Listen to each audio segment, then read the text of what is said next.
Morning, everyone. I just watched the, can't recall what the name of the channel was, but it was one of these ladies with schizophrenia who was doing this kind of watching of the popular vids of what schizophrenia is supposed to be like.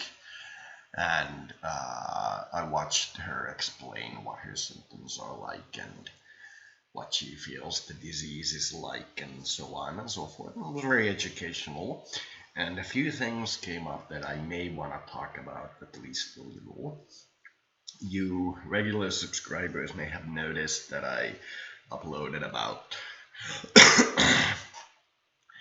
3 months worth of all day-to-day videos, because I am going through my hard drive and I realized that I haven't uploaded most of this stuff because YouTube is incredibly bad when it comes to mass uploading things. You literally have to click through 3 menus just for a single item individually for all items. And when you have a system like I do, where you have 2 terabytes of hard drive data and you just go like, I'm gonna record this, I'm gonna record this, I'm gonna record this, and you make like minimum of 5 a week or so, and you think, I'm gonna upload these eventually, and then you realize that you have like 5,000 videos in your hard drive of you randomly talking to the camera, and you ain't gonna upload them all. So then you run out of space, and when you need new space, you start uploading the old videos, and you realize you're not gonna make new videos in that vein again.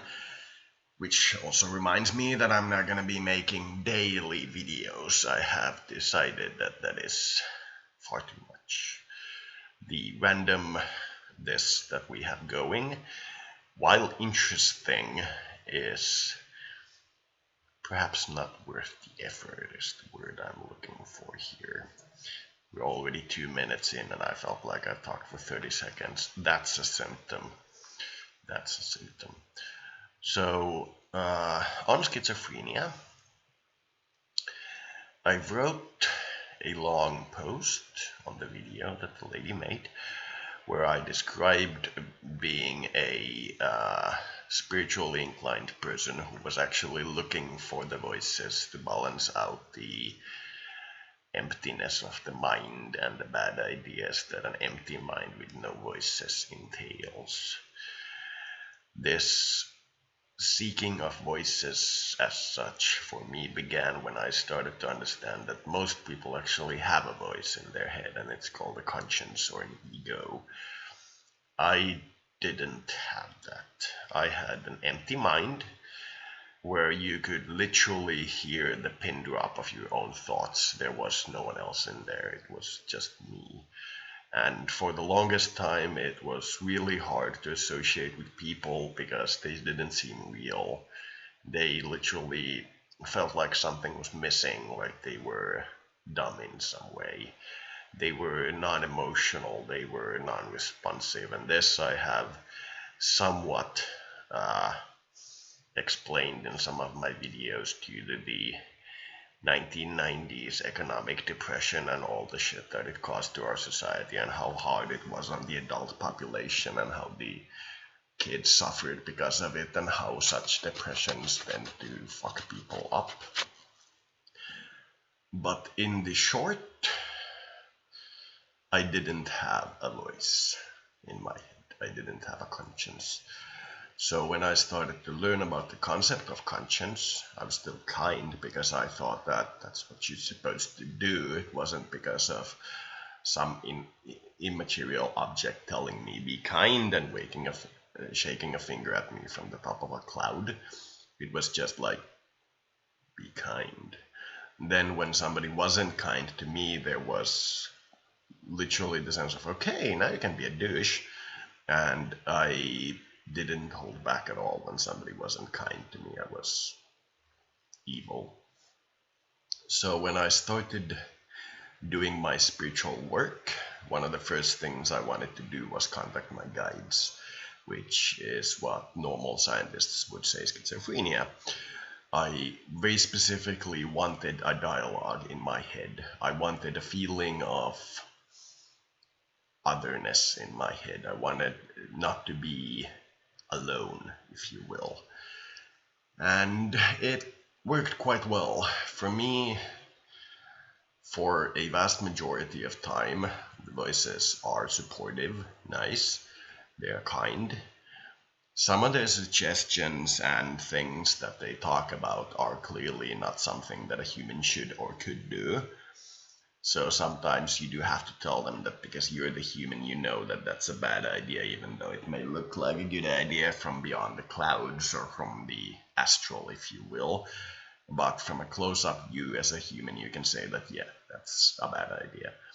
It doesn't really cause a consistent sense of throw the water glass in his face. You know, the kind of whispery commands. There's like a tension, if you will. Like when a situation starts to go off, I feel kind of like a need not to escape, but to correct myself, to see that I'm not the one causing it. And it feels a little weird, but it doesn't feel wrong. It feels like what normal people would say, checking yourself before you wrecking yourself. And that's about the size of it. When I wake up, after I've had the voices, before I had the voices, the wake up was one of the hardest parts of the day by far. It felt like waking up to a prison of stupid cattle, because from my point of view, schizophrenia or no schizophrenia, I'd prefer the Star Trek age. I'd prefer 24th century technology and morals, which is something that this planet ain't gonna have for a while. And before having the voices, it felt like waking up on a Stone Age world would be for you. You may have had good dreams of living with like your family back in the modern day, and then when you wake up and open your eyes, Stone Age. And that's what I feel about this planet. It is literally the planet of the apes. It is so primitive that I cannot even put a finger on it. Yeah, guys are just starting to experiment with first generation fusion, and I'm in third generation fusion alone, without technology, using your tidbits. So yeah, you guys are primitive. But for the most part, there's very little I can do. I literally can't accelerate your spiritual evolution faster. I've tried that, and I've been in the hippie groups who seek to accelerate your evolution of others for the purpose of making the planet a better place. I got out of it. It wasn't for me. Reality is that I'm gonna have to live with the fact that I'm living in a planet full of apes. Like, literally the vast majority of the people are asleep. And the system is designed in such a way that that's good. That they really shouldn't wake up either. For the nitty-gritty of how we view the human mind, where we have placed the barrier of death, where we have placed several psychological concepts like health, ill health, birth, and so on, point the picture of a world that is not suitable for being awake in.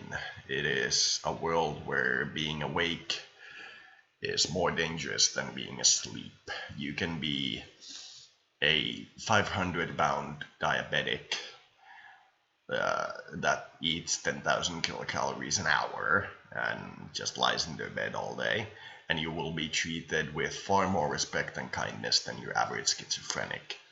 Because schizophrenia denotes you being out of sync with society. There's something that you want to change in society. There's something off about the situation. Something's annoying you. Your brain is trying to comprehend how it happened to end up in a monkey world. While somebody who overindulges in the dominant culture is just overindulging. Their only fault is that they happen to like it too much. While you are told that you must wear a mask of sanity, because for a lot of these schizophrenics, they have some kind of desire or subconscious manifestation of themselves that they can't explore in the open world, so it slowly starts to gnaw away at them and their mind goes poof. So from that point of view,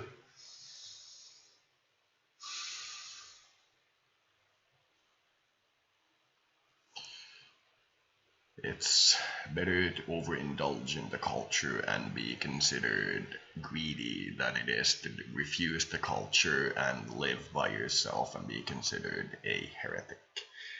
That is what it is about. A lot of these schizophrenics are probably people from the LGBTQ or similar other group who have been politely told by their group as such that they aren't welcome. For example, it would be interesting to know how many people who belong to the sexual camps that are currently outlawed actually manifest as schizophrenia when their mask is a different personality and their core is an absolutely different personality, and the mask has to hold certain hard values for the core not to be damaged, and the mask lives and the core just enjoys. Though, to be safe, I don't think that's what causes schizophrenia. Being outside of society's norm and having to generate a mask doesn't necessarily cause schizophrenia in as much as it may cause psychopathy, but even that is unlikely. The main cause of schizophrenia I have two theories about. Either it's an inability to smell properly, and I don't mean that you smell bad, I mean smell properly, so that when you smell another person, you pick up too strongly into what they feel. We all have a layer underneath our thoughts where we hate everybody. That's just human life, that's not schizophrenia. But if you tune into that level and can't tune out of that level, and you constantly smell it on the people around you, you're gonna get schizophrenia, because people, for the vast majority of people, are discontent and hate each other. They have like a yay, it was fun interacting this time layer on top of that. But in reality, most people are hate-filled shit machines. They are hate-filled shit machines. So when you actually tune into that level and you can't tune out of that level like normal people do, you end up smelling their butt. So effectively, what if this theory is correct, the schizophrenic does is smells the other person's immune system. And the immune system of a human is the most ferocious animal you can ever imagine. We are the apex predator of this species. Of this planet, we killed anything that resembled a threat until all the life on this planet was domesticated cows, basically.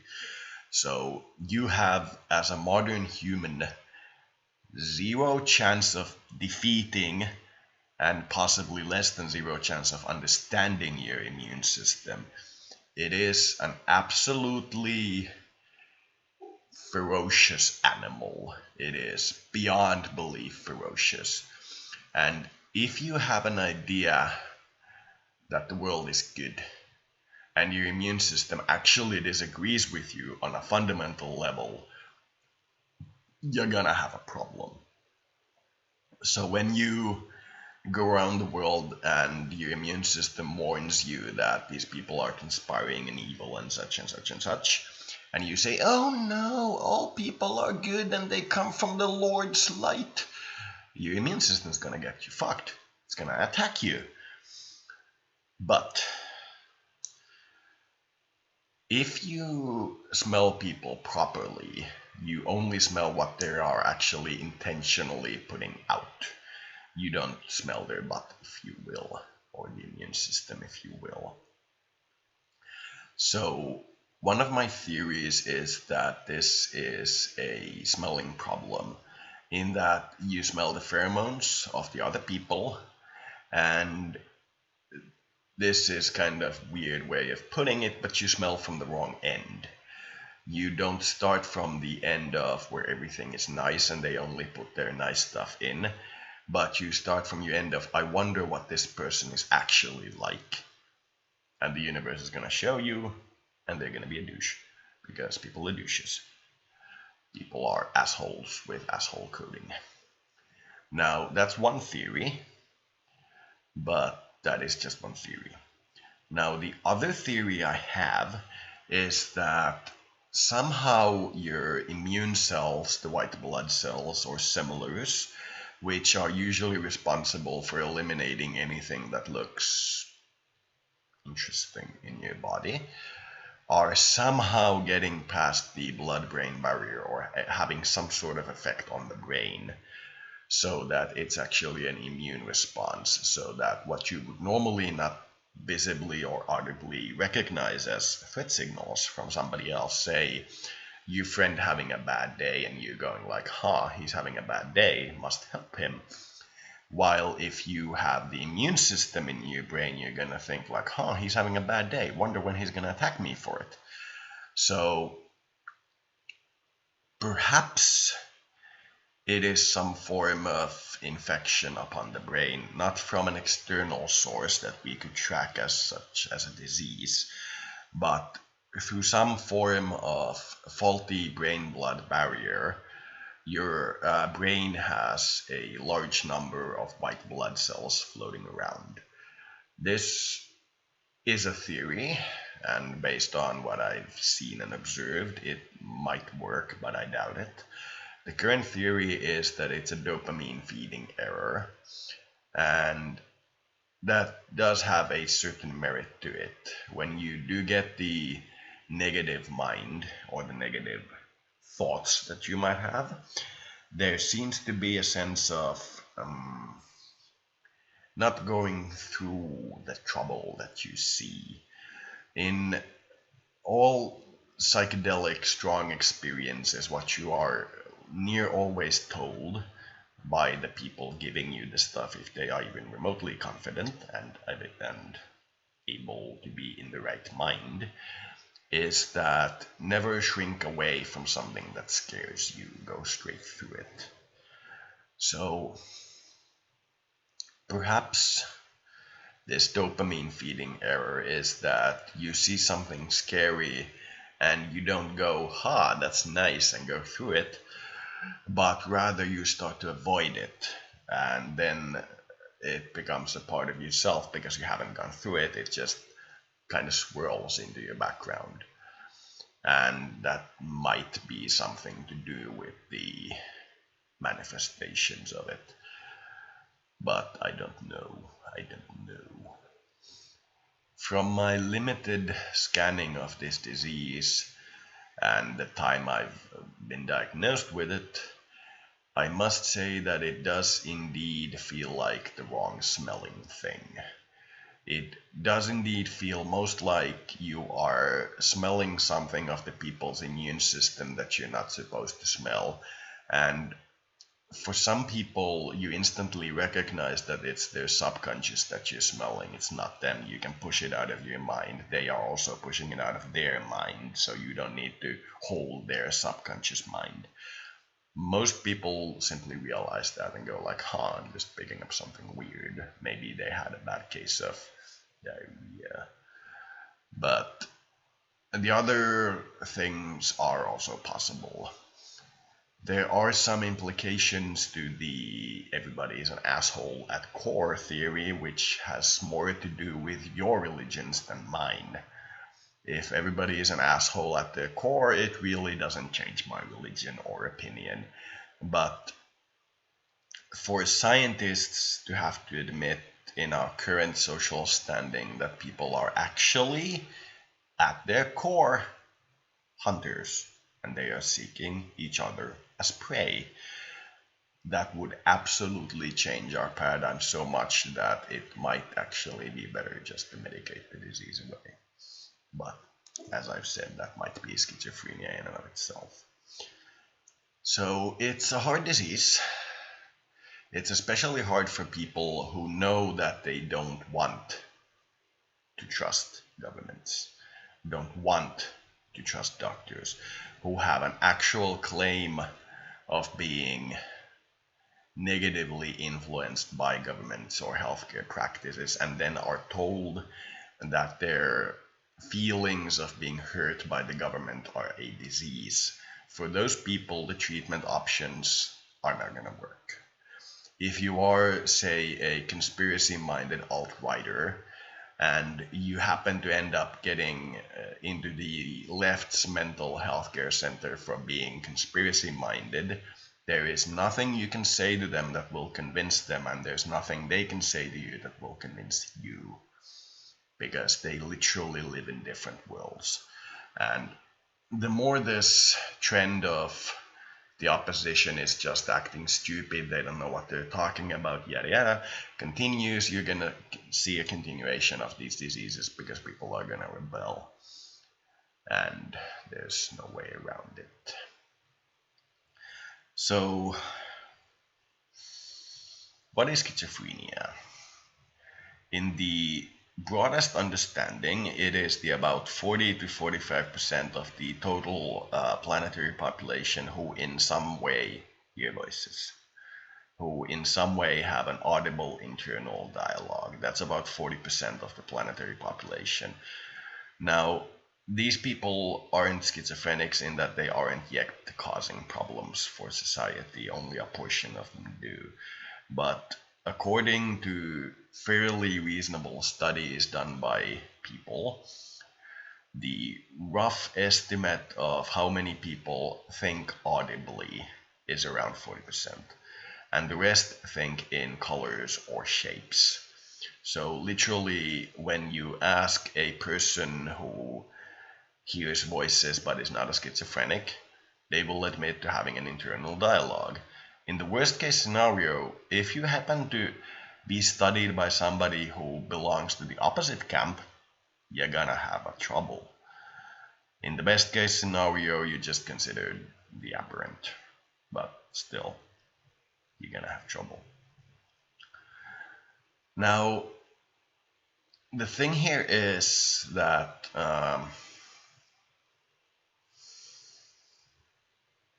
both of these groups are kind of unaware of each other. I've done a few artworks about this, how what the one, or what you would call the shadow of one society, is usually the core of another society.